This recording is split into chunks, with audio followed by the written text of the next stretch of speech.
안녕, 토요미스터리 디바메이야. 오하이오주 작은 마을 스트롱스빌에서 한 사건이 벌어져. 이때는 2022년 7월 31일 새벽 6시. 한 사람이 조깅을 하면서 그냥 길을 지나고 있었어. 근데 여기가 주택이랑 공장이 몰려있어서 되게 한적한 동네거든. 근데 저 멀리에 어떤 차가 보여. 뭐야, 이렇게 가까이 다가가 보는데 공장 벽을 박은 채 완전 찌그러져 있는 거야. 이게 보니까 그냥 살짝 부딪히는 수준이 아니야. 진짜 엄청 빠른 속도로 박았는지 진짜 심하게 망가져 있더라고. 조심스럽게 안을 살펴보는데 그 안에는 총 3명의 사람이 있어. 모두 10대 정도로 되게 앳돼 보였고, 차 안에 있던 사람은 당시 17살이던 맥켄지 시릴라, 그리고 그녀의 남자친구 도미닉 루소, 마지막으로 도미닉의 친구 데비온 필라라콘. 빠르게 병원으로 옮겨졌지만 안타깝게도 도미닉과 데비온은 이미 사망한 상태였지. 그런데 맥켄지는 아직 숨을 쉬고 있더라고. 의식은 없었지만 살아있는 거야. 그녀는 빠르게 치료를 받게 돼. 한편 사고가 난 차는 맥켄지 소유였어. 운전대를 잡은 것도 그녀였고, 현장에 출동한 경찰은 우선 사고 조사를 시작했지. 이 경위를 알기 위해서 근처 CCTV를 확인해 보게 돼. 다행히 사고 당시 모습이 고스란히 담겨져 있더라고. 잠깐 영상 볼까?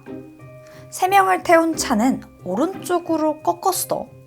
그러더니 갑자기 속도를 엄청나게 내기 시작했고, 방금 위에 지나간 거 봤어? 그대로 공장 벽을 들이받아버려. 그게 무려 160km였다고 해. 경찰은 처음에 급발진 같은 오작동 사고로 사고가 발생한 거라고 추측했어. 왜냐하면 우회전할 때는 되게 정성적으로 깜빡이까지 켜고 꽤 지나갔잖아. 근데 갑자기 미친 듯이 속도를 낸 거니까 이게 충분히 의심할 만했던 거지. 이 상황만 보면 누가 봐도 사고인 게 확실해 보여. 내 수사를 진행하던 경찰은 왠지 모르게 수상한 느낌이 들었다고 해. 그렇게 생각한 데에는 몇 가지 이유가 있는데, 우선 사고 현장은 3사람이 살던 지역도 아니었었고 평소 자주 오던 곳도 아니었지. 심지어 아까 말했다시피 주택들이 몰려있는 그냥 공장 단지라서 되게 한적한 동네거든. 근데 애초에 이 사람들이 왜 여기에 왔고 사고가 나게 된 걸까? 경찰은 이유를 알기 위해서 CCTV를 다시 한번 세세하게 살펴봤고, 거기서 예상치 못한 단서 하나를 발견하게 돼. 사고가 일어나기 3일 전인 7월 28일, 맥켄지가 사건 현장에 미리 왔었더라고.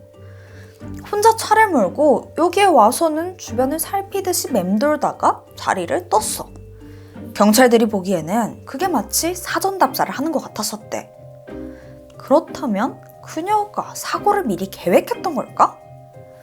근데 얘네 겨우 10대야. 심지어 자기 남자친구의 거의 친구까지 친한 사이인데 죽이려고 했다는 게 좀 이상하다는 거지. 게다가 자기도 죽을 뻔했었잖아. 경찰은 과연 진짜로 이 어린 소녀가 이런 짓을 벌였을까 싶어서 좀 갈팡질팡했어. 근데 이때 맥켄지 학교 친구들이 막 경찰한테 증언을 하는데, 맥켄지라면 사람 죽이고도 남을걸요? 사고 일부러 냈다고 해도 솔직히 놀랍지도 않아요. 알고 보니까 맥켄지는 동네에서 포악한 성격으로 유명했어. 당연히 교내 평판도 최악이고, 자기보다 약해 보이면 괜히 시비 걸고 괴롭히는 건 기본이었다고 해. 게다가 맨날 술 마시고 마약하고 심지어 그걸 다 찍어서 자기 인스타에 올리기도 해. 그리고 자기 우울하다고 고민 상담하는 친구한테는 야, 그럴 바엔 그냥 죽어, 이렇게 얘기하기도 하고. 아니, 얘 좀 공감 능력에 문제 있는 것 같지 않아? 말 그대로 아나무인 그 자체였어. 하지만 학교 친구들이 그녀를 의심한 건 단순히 성격이 나쁘기 때문만은 아니야. 평소 남자친구 도미닉을 대하는 태도에서도 문제가 많았었거든. 도미닉이랑 맥켄지는 한 2년 정도 사귀었어. 근데 그 와중에도 몇 번을 헤어졌다 만났다를 반복했다고 해. 맥켄지는 내로남불이 너무 심했고 그것 때문에 도미닉이 꽤 많이 힘들어했었고, 그리고 좀 성격에 문제 있잖아. 남자친구한테도 뭐 별반 다르지 않았던 거야. 사고가 발생하기 2주 전쯤, 그러니까 7월 17일이었어. 그날도 두 사람이 진짜 심하게 다퉜다고 해. 도미닉 친구 말에 따르면 그날 오후쯤에 그 도미니컨도 전화 와서 대뜸 자기 좀 데리러 와달라고 하더래. 근데 그 위치가 어딘 줄 알아? 아니, 고속도로 한복판인 거야. 그래서 친구가 엥? 뭐 왜 거기로 데리러 오라고 하지? 라고 생각하고 있는데 수화기 너머로 맥켄지 목소리가 들리는데, 야, 너 차로 들이받아버린다? 라고 아주 고래고래 소리를 지르고 있던 거지. 친구는 상황이 심상치 않구나 싶어서 곧바로 도미닉을 데리러 갔고, 고속도로 갓길에 맥켄지 차가 세워져 있는 게 보여. 커플은 차에서 내려서 막 실랑이를 하고 있었어. 도미닉이 친구가 온 거 보고 친구 차로 가니까 맥켄지가 또 어떻게 자기를 두고 가냐고 막 소리 지르면서 남친을 때리고 붙잡고 난리도 아니었대. 이렇게 크게 싸운 이후로 이 커플은 헤어진 것 같았어. 그런데 5일 후 맥켄지가 도미닉 집에 찾아간 거야. 얘기 좀 하자고 집 앞에서 또 소리를 지르더라고. 도미닉은 이제 여자친구가 슬슬 무서워지기 시작했어. 자긴 할 말 없다고 문 안 열어줬지. 그랬더니 맥켄지가 아주 화가 머리 끝까지 나서 지금 문 안 열면 아주 후회하게 될 거다. 차로 문 부수겠다. 행패를 부리는데, 아니 진짜로 차 시동 걸면서 막 들이받을 것처럼 겁주기도 해. 나중에 가서는 문 미친 듯이 흔들고 막 두들기고 결국엔 문고리가 부서질 정도였어. 도미닉은 겁이 나서 결국 어머니에게 전화를 걸어 도움을 요청하게 돼. 이 상황을 모두 녹음해서 증거로 남기기도 했었었고. 와, 근데 진짜 애가 어떻게 이렇게 포악하냐? 사실 맥켄지가 이렇게까지 하는 데에는 이유가 있었어. 그게 뭔 줄 알아? 아니, 헤어질까봐 무서워서였대. 와, 진짜 집착이 어느 정도였냐면 헤어질 바엔 도미닉 죽여버리고 자기도 따라서 죽을 거라고 하는 거야. 근데 이별이 무섭다면서 어떻게 이렇게 행동해? 아니, 진짜 이해가 안 가지 않아? 이렇게 심증으로만 보면 맥켄지가 집착 때문에 도미닉을 살해한 걸로 보여. 하지만 아직 증거가 없어서 이 모든 건 추측에 불과했지. 근데 이때 법의학 정비사가 차량 주행 기록을 분석했었거든? 근데 이게 급발진이었다면 잠깐이라도 브레이크를 밟았을 거잖아. 근데 맥켄지 차에는 멈추려고 시도하는 적이 전혀 없어. 오히려 사고 직전 5초 동안 무려 시속 160km로 풀악셀을 밟았다는 게 밝혀진 거야. 그러니까 급발진 같은 그런 사고는 아니라는 거지. 심지어 놀라운 사실이 하나 더 밝혀지는데, 사고가 발생한 날은 맥켄지가 18살이 되기 이틀 전이더라고. 근데 이게 뭐가 놀라운 건가 싶지?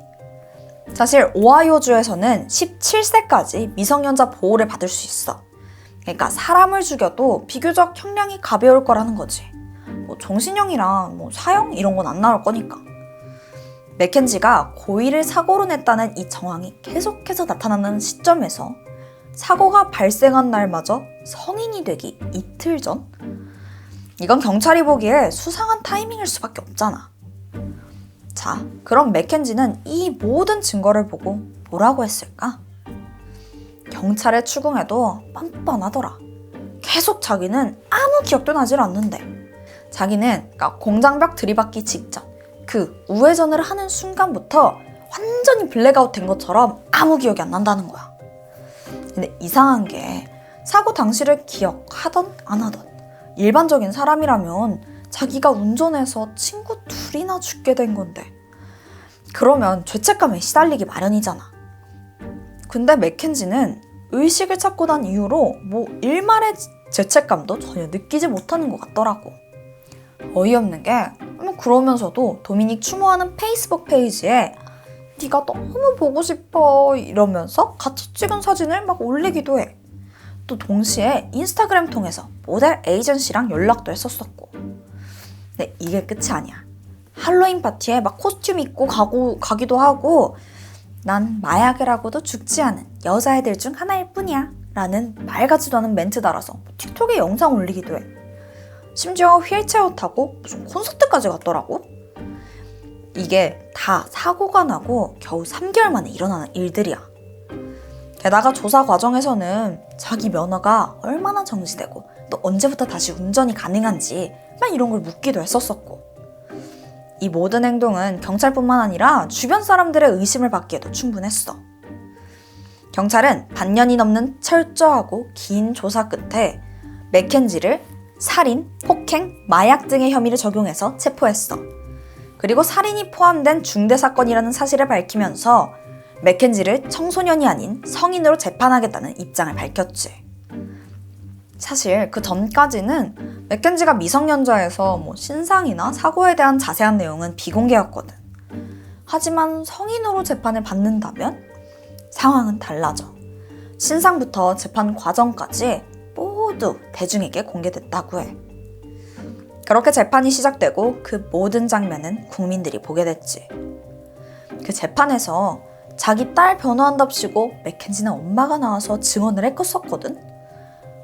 근데 이게 맥켄지가 아나무인으로 큰 이유가 다 있더라고. 엄마 뭘 했는 줄 알아? 이런 일이 일어나서 유감이고 미안합니다. 오케이? 이렇게 성의 없이 말하는 거야. 심지어 판사가 사고 후에 반성은커녕 딸이 모델 에이전시랑 소통하고 콘서트 가고 이런 행동에 대해서 지적하니까 엄마는 또 맥켄지 편 들더라고. 사실 모델 에이전시랑은 자기가 댓글 달면서 얘기한 거고, 콘서트도 애가 너무 괴로워해서 좀 나가라고 자기가 억지로 보낸 거래. 게다가 도미닉 친척들도 그 똑같은 콘서트 갔는데 왜 내 딸한테만 뭐라고 하냐고 막 반발하기도 해. 근데 도미닉 친척하고 쥐 딸하고 이게 비교할 입장이냐고. 아주 두 모녀가 똑같아. 애초에 이 가정교육에 문제가 있었어.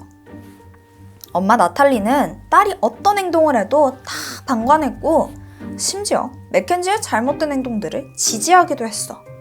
마약하는 모습들, 그런 사진들을 SNS에 막 올리는데 거기에 좋아요나 누르고 앉아있는 거야. 아니, 엄마가 돼서 말리지도 않고 뭔 좋아요야 진짜. 전문가들은 맥켄지를 보고 그녀가 극도의 나르시즘 혹은 경계선 인격을 앓고 있을 가능성이 매우 높다고 판단했어. 왜냐면 맥켄지는 재판 내내 굉장히 평온해 보였고 그 어떤 감정도 죄책감도 느끼지 못하는 표정이었었거든. 진심으로 자기가 뭘 잘못했는지 모르겠다는 모습이었어. 특히 데비온을 살해한 부분 때문에 정신적으로 문제가 있다고 판단했다고 해. 왜냐면 남자친구였던 도미닉과는 다르게 데비온이랑 맥켄지는 진짜 큰 접점이 없었어. 그러니까 이렇다 할 살해 동기가 없다는 거지. 전문가들의 추정에 따르면 맥켄지에게 데비온은 하나의 인격체가 아닌 그냥 물건 정도였을 거래. 그러니까 자기랑 도미닉이 함께 죽기 위해 탄 그 차에 어쩌다가 같이 가게 된 여행 가방 같은 존재로 생각했을 거라는 거지. 난 진짜 이 얘기 듣고 너무 속상하고 화가 나더라고. 맥켄지는 재판 내내 뻔뻔하게 행동했어. 근데 딱 한 번 감정에 동요를 했는데 그건 바로 자기 형량을 듣는 순간이었지. 맥켄지는 성인으로 재판받았잖아. 그니까 제대로 죄값 치를 수 있게 된 거야. 종신형도 선고받을 수 있게 된 거고. 그래서 그녀는 최종적으로 15년 뒤에 가석방 신청을 할 수 있는 종신형을 받게 돼. 맥켄지가 직접 18살이 되기 직전으로 범행 시기를 정했고 사고를 낼 장소도 미리 살펴봤고 직접 차를 몰았기 때문에 이 모든 것은 그녀가 스스로 자기가 무슨 행동을 하는지 정확하게 인지하고 있었을 거라고 생각하고 그런 판단을 내린 거야. 맥켄지가 평소에 도미닉이랑 헤어지는 것보다 같이 죽는 게 낫다고 말한 것으로 봐서는 원래 계획은 동반 자살이었을 수도 있어. 하지만 판사는 실패한 동반 자살은 살인에 대한 방어가 될 수 없다고 강력하게 말하면서 맥켄지의 종신형을 확정했지. 선고를 들은 맥켄지는 전혀 예상 못했다는 듯이 진심으로 놀라면서 울먹이더라고. 이 사건을 맡게 된 판사의 마지막 말이 되게 기억에 많이 남는데, 이것은 사고가 아니라 완벽히 계획적이고 고의적이고 체계적인 살인사건이라면서 여기에 있는 모든 사람이 가진 고통의 원인은 맥켄지 너 때문이라고 콕 집어서 얘기했어. 이 모든 일이 벌어진 건 유족들의 책임도 엄마 나탈리의 책임도 아닌 맥켄지 본인의 책임이라면서 15년 뒤에 가석방 신청이 가능하겠지만 평생 감옥에서 나올 가능성은 없어 보인다고 덧붙였지. 자기 자신이 한평생 감옥에 가게 되는 걸 남 탓하지 말라고 한 거야. 아니, 이런 소리 들었으면 좀 정신 차리고 반성할 법도 한데 어림도 없지. 몇 년이 지난 현재까지도 피해자 가족들에게 제대로 된 사과 한마디 없었다고 해. 맥켄지는 여전히 자기가 뭘 잘못하고 있는지 전혀 모르는 것 같아. 자신의 기분에 따라서 사람들을 함부로 대하고 괴롭히고 결국엔 살해하기까지 했어. 자기가 원하는 바를 이루기 위해선 누군가의 생명을 앗아가는 것에도 전혀 거리낌이 없었던 거야. 판사의 말대로 15년 후에도 맥켄지가 이 세상에 절대로 나올 일이 없길 바래. 오늘 내가 준비한 스토리는 여기까지야. 토요미스터리 디바메이. 난 새로운 영상으로 다음 주에 찾아올게.